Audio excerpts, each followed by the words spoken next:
ಯಾವುದಾದರೂ company loss ಒಳಗಿದೆ ಅಂದರೆ ಸರಿಯಾದ ಮಾರ್ಗದರ್ಶನವನ್ನು ಮಾಡುವ, ಕನ್ಸಲ್ಟೇಷನ್ ಮಾಡುವಂತಹ ವ್ಯಕ್ತಿಗಳಿಗೆ ಲಕ್ಷ ಲಕ್ಷ ರೂಪಾಯಿಗಳನ್ನು, ಕೋಟಿ ಕೋಟಿ ರೂಪಾಯಿಗಳನ್ನು ಕೊಡುವುದುಂಟು.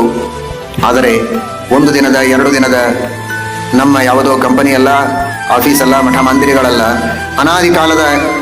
ಅನಾದಿ ಕಾಲದಿಂದ ಪ್ರಾರಂಭವಾದ ಅನಂತ ಕಾಲದವರೆಗೆ ಸಾಗಬೇಕಾದ ಜೀವನ ಪಯಣ ಉಂಟಲ್ಲ, ಆ ಪಯಣದಲ್ಲಿ ಆ ಜೀವ ಸುಖವಾಗಿರುವುದಕ್ಕೆ, ಉತ್ತರೋತ್ತರ ಅಭಿವೃದ್ಧಿಯನ್ನು ಪಡೆಯುವುದಕ್ಕೆ, ಕೊನೆಗೆ ಮೋಕ್ಷವನ್ನು ಪಡೆದು ಮೋಕ್ಷದಲ್ಲಿಯೂ ಆನಂದ ಅಭಿವೃದ್ಧಿಯನ್ನು ಪಡೆಯುವಂತಹ ಒಂದು ದೊಡ್ಡ ಕಾರ್ಯಕ್ಕೆ ಬೇಕಾದ ಐಹಿಕ ಜೀವನದಲ್ಲಿಯೂ ಸುಖವಾಗಿದ್ದು, ಪಾರಲೌಕಿಕ ಜೀವನದಲ್ಲಿಯೂ ಸುಖವಾಗಿದ್ದು, ಮೋಕ್ಷದಲ್ಲಿಯೂ ಅನಂತ ಕಾಲದವರೆಗೆ ಸುಖವಾಗಿ ಸಮೃದ್ಧಿಯಿಂದ ಇರುವುದಕ್ಕೆ ಬೇಕಾದ ಉಪದೇಶಗಳ ನುಡಿಯನ್ನಲ್ಲ, ಕೆಲವು ನುಡಿಗಳನ್ನಲ್ಲ, ಅನಂತ ನುಡಿಗಳ ವೃಷ್ಟಿಯನ್ನೇ ಮಾಡಿದ ಮಹಾನುಭಾವ ಭಗವಂತ. ಅವನಿಗೆ ಎಷ್ಟು ಹಣ ಕೊಡಬೇಕು ನೋಡಿ, ಎಷ್ಟು ಲಕ್ಷಗಳನ್ನು ದೇವರಿಗೆ ಸುರಿಯಬೇಕು. ಆದರೆ ಭಗವಂತ ಕೇಳಿದ್ದು ಲಕ್ಷಗಳನ್ನು ಸುರಿಯುವುದಕ್ಕಲ್ಲ, ತನ್ನ ಕಡೆಗೆ ಲಕ್ಷ ಕೊಡುವುದಕ್ಕೆ ಮಾತ್ರ.